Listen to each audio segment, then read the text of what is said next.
Hi, I'm Paul Wynn. Welcome to Head On. Today we have a very interesting program about refugees coming to Canada from Syria and what happens to them when they arrive here, and why do Canadians seem to feel they need to be involved in assisting these new people settling in. So today with us we have Mr. Tony Davis, who's with the Anglican Archdiocese of British Columbia. We have Hildy Schlosser, who's with the Central Vancouver Island Multicultural Society. And we have Joan Wagner, who's part of the Departure Bay Refugee Support Group. And you're going to learn a little bit more about these people as we go through the show today. Let me start with you, Tony. I wanted to ask Hildy a question first. You know, your involvement is as basically a government representative, if I can call you that. Yeah, something like that. We're providing, aside from our usual settlement services, we're providing a RAP service, which is a Refugee Resettlement Assistance Program, which means we're actually providing, helping them receive all of the basic supports they need as soon as they arrive, transportation from the airport, temporary and permanent housing, clothing, food, all of that, helping them get their support systems in place with the government. Does that include language training as well? Language training comes afterwards. That's part of our settlement services, which is under our usual contract in which we normally would do.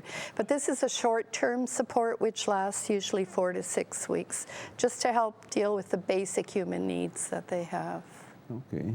And Tony, you have a different perspective because you're with the private sector, if I can call it that deals with it. Maybe you could give me some idea of what involvement you have. Well, the basic difference between what happens in Hildy's case is that they're assigned the newcomers in family units, whereas a private sponsorship applies for a sponsorship. So they can say, we'd like to take a family of 5 or 6, be they from Syria or wherever. And then it's their responsibility to provide all of the settlement support. They settle them in a housing, they provide the finances for it. There is a blended program which is part government, part private, which is where the government supplies some of the support for 6 months out of the 12 months of the private sponsorship. Is there a time limit, like, you know, that say like the community groups, is there a time limit that they have to support or be involved with the family? 12 months is the financial commitment that they are making. So that means that they're providing housing, food, transportation support, clothing, everything for that 12 months. Right. And so for 6 of those months, the government provides a subsidy which is adequate to live on, but not really, you know, so they need to be assisted in that way. They also get, because they're newcomers to Canada, and if they have families, they're immediately qualify for child tax benefits and the universal child care benefits and those things. So a family with 4 or 5 children gets a substantial amount in addition to that, you know, that support. So they basically almost have the same status as a Canadian citizen. Absolutely. The only thing that they can't, the day they land on Canadian soil, they're permanent residents. Okay. The only thing they can't do that a Canadian citizen can is vote or run for office. Oh, okay. And Joan, now you're a community group that's gotten together. What made you want to get involved in this complex situation? Well, I think being aware of the news, you're aware of so many difficult situations in the world, so much tragedy, and yet there's always the question, what can an individual do? And I think when our government took the stance that they were going to support Syrian refugees, it seemed as though that was an initiative that an individual could back up, because the government kept saying this is a Canadian project, not a government project. So that's where my interest started. Because it struck me as typically Canadian, I got to tell you, because we tend to have a reputation worldwide of being an accepting and a country with people coming from different parts of the world. But I was going to say, what as a start, you have to, I think, accumulate about $15,000 before you can even ask for a family. Well, I had somewhere around $15,000 or $20,000. So yes, it's not a small task for the average Canadian. No, well, but as a group, I mean, As a group, it's not an individual, no. And I understand from Tony that some of the groups find that from their own internal resources, and some of the groups do it almost a lot of fundraising for it. So yeah, I imagine a lot of the groups are like ours. It'll be some of each. Mm-hmm. Yeah, because this is something. Now, you do a lot of resource, sort of information resource to these community groups? Yeah, my role with the Anglican Diocese is to help the group form, ensure that they meet certain criteria, and one of them is the financial. We have to, because of the sponsorship agreement the diocese has with the government, we have to be pretty certain that a group that comes on board as a constituent group to sponsor a family has the financial resources, has the training, and has the sufficient numbers to be involved. Because over a 12-month period, I mean, it is a fairly extensive commitment that people are making. There's the big push is in the beginning is obviously to get them settled, but as they go 3 and 4 and 6 and 8 months into their time that they're here, there are things that start to crop up that you don't anticipate. They still need to be encouraged to go to the settlement agency for language training, and that's the big thing. And you also there's a sense where sometimes you have to hold them back because they're so eager to start to work that you have to say no. The first thing you have to do is learn English, because in the long run that is going to be far more important than earning income in that first 12 months. Now, Hildy, your organization seemed like, I think on March the 1st, what did we get, 8 or 9 families arrived in Nanaimo? Yeah, there were 8. Actually, we were expecting 9, so we were hanging out at the airport wondering what happened to the 9th one. And they changed planes from Toronto to Vancouver to Victoria, because we had to pick them up in Victoria. And they had family members in Vancouver who then came to the airport to meet them, and they left, but their luggage came, so we were kind of like, okay, where are they?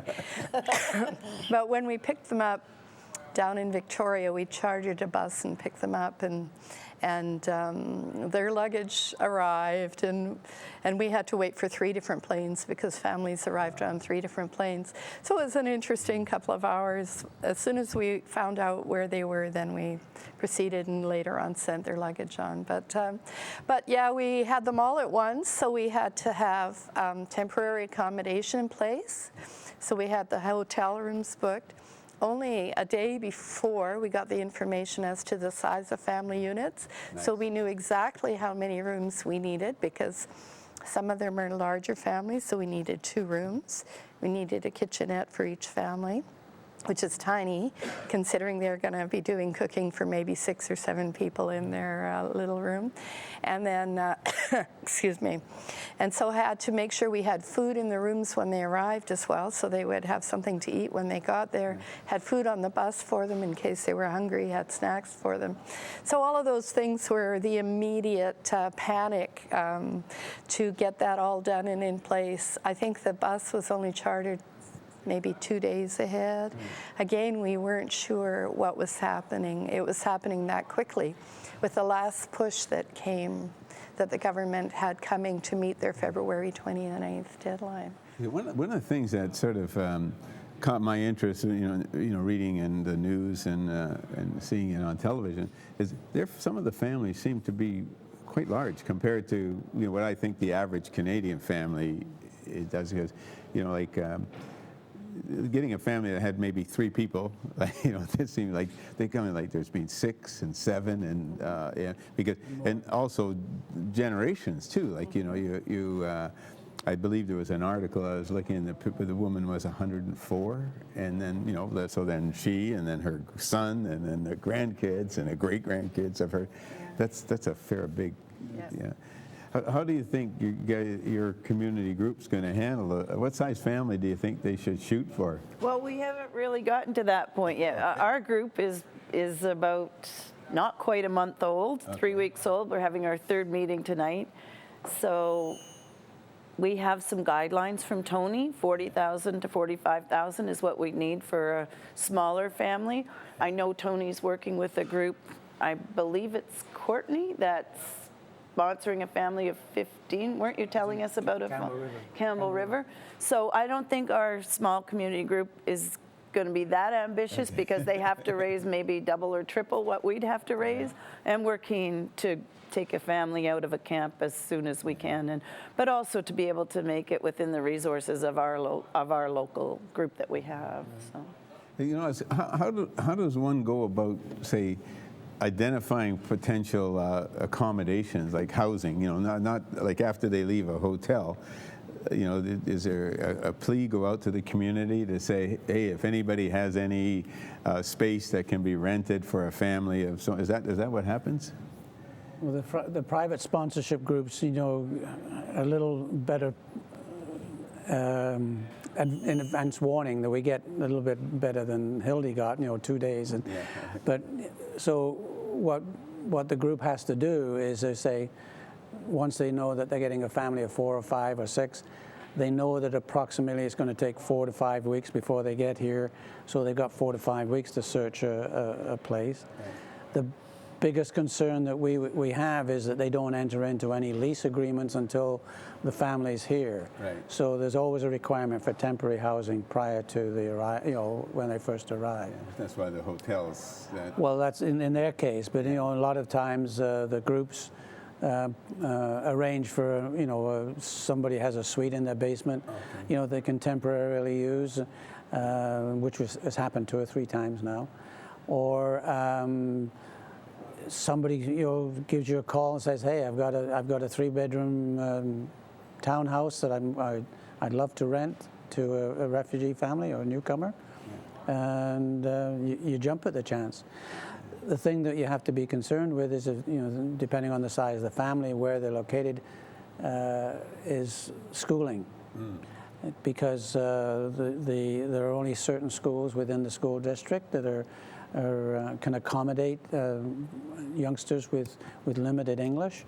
And so, that's been a big thing with the group that has just come in under the GAR program, is that they're all arrived at the same time. So I don't know how many children were schooling. 21 kids, but only but 6 babies. Oh yeah, but so but you still have a large group of children, varying ages, that the school district is now going to find to accommodate in the various schools, and of course you've got the catchment area system. So if you place a family in this school catchment area, but the school they want to go to is over here, you get into a negotiation system with the school district. That seems like I think of the logistics for one thing about we got these people and they're not like immigrants, because immigrants get a chance to sort of plan ahead where they're going and when they're going to arrive, and right. they bring their skills with them or additional training. These are people who won't necessarily know where they're going to end up. That's right, especially the GARs, they don't necessarily know. And the government does try to keep families together so that they're relocated or destined to the same community, but they don't always know that, and there's too many in a push like this to know, because they may arrive at different times, may arrive from different camps, even different countries. So it's like with having 8 families and finding housing for them, it's really interesting, and school, of course. Yeah. It's been quite a challenge, because until we knew what size the families were, we were guessing. We had some idea that we would get larger families because the government assisted. Unlike the Campbell River group, usually the sponsorship groups don't take the largest families. So it could have been anywhere from 6 to 8 or 9 or 10 or more in the family. It turned out that our largest family that arrived was only 7, with 3 adults and 4 children, so that wasn't too bad. But then still finding the housing, finding appropriate housing, trying also to balance, because balance in a way that you want them to have another family nearby. At the same time, you don't want to put all the families in the same block or the same complex, because what you start to create then They call them ghettos. is an ethnic enclave, Yeah. especially even just with 8 families in a community this size. Yeah. It's noticeable, 38, 40 people. You don't want to do that either, so you have to try and find a way to locate them and find affordable housing where they're going to have somebody in the near vicinity so they don't feel isolated and alone till they get to know the neighbors. And yet at the same time you don't want to encourage that ethnic enclave, because once you start that, it's a pretty hard one to get away from. And it's a negative experience for the community when that happens too.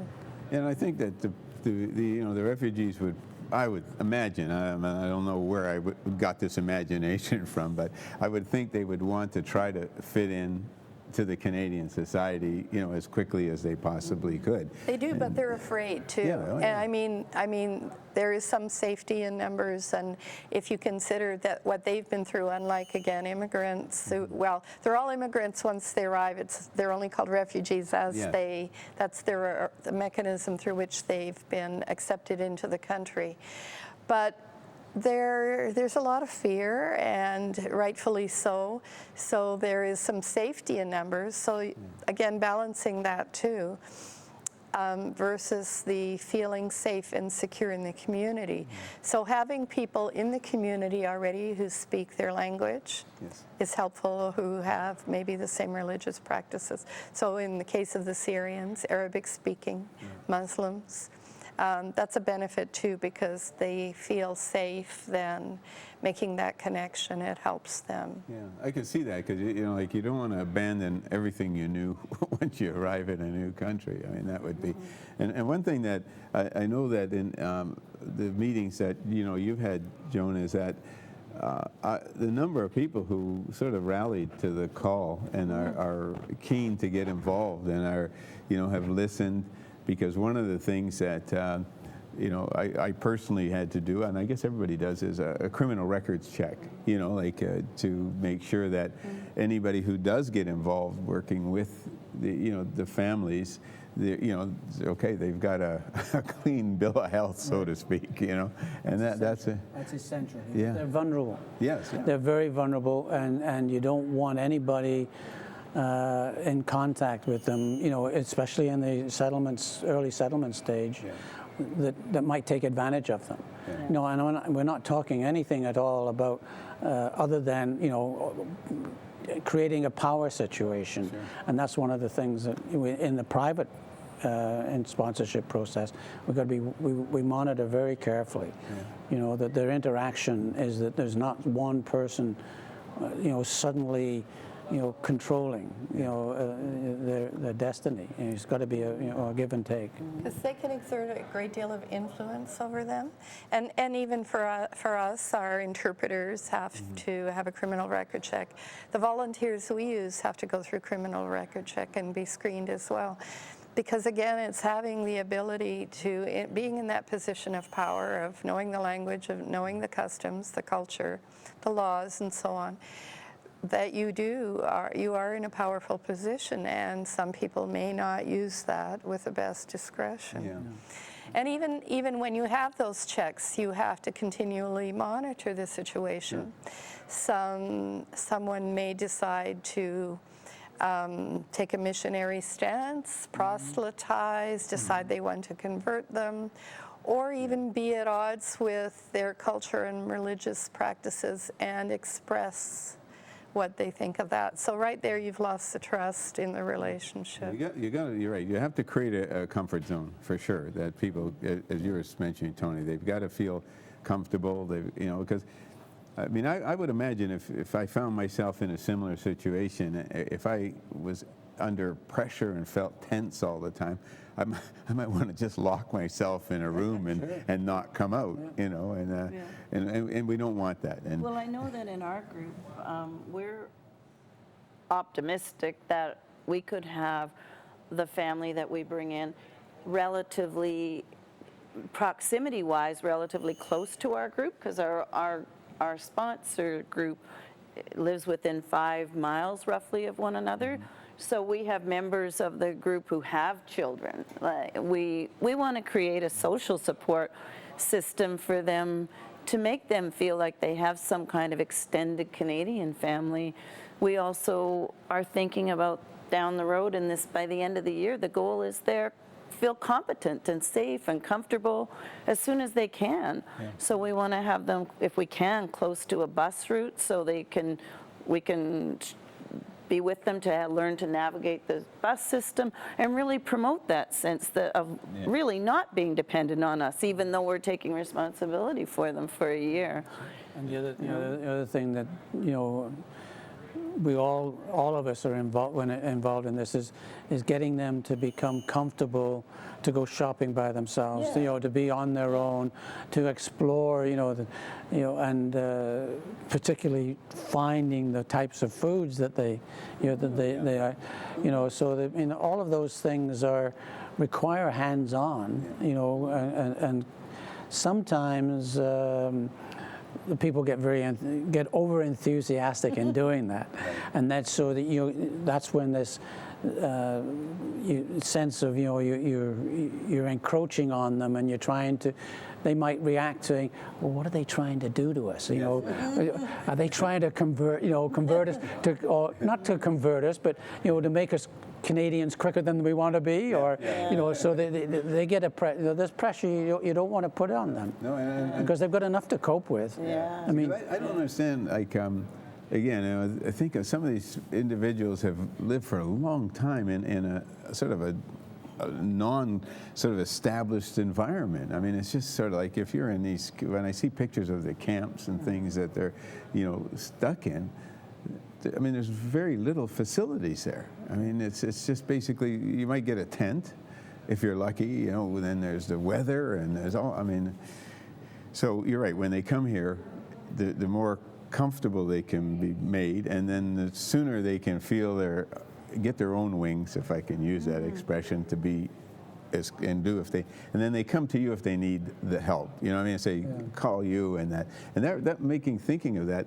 If there are viewers out there watching Head On, I wonder, I mean, I guess could they contact you or you, and just say, hey, look, we'd like to be involved. I mean, they'd still have to go through the process. Yeah. But I'd like any of the viewers, if they felt welcome to get involved, you know. Well, I don't know about what your mechanisms are. For us, of course, you fill out a volunteer application. We have it right online on our website, or come in the front desk.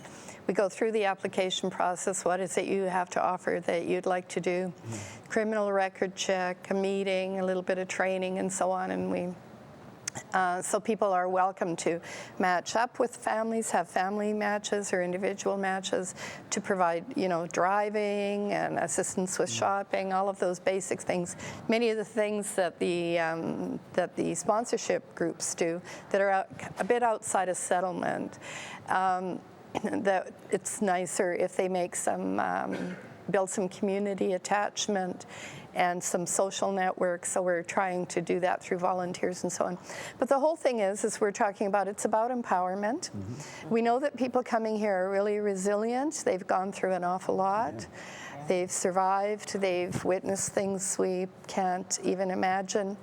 They are resilient. They are also going to be going through a cycle. They're going to be going, right when they arrive, they're in the honeymoon phase, and everything is a relief and wonderful. It's scary, it's different, it's odd, it's strange, but they begin to feel safe, and then when they get settled a little bit, after a couple of months, they start to end up down here, where all of the things they left behind, all of the losses they've suffered, all of the how difficult it is to adjust to a different culture, to not know the language.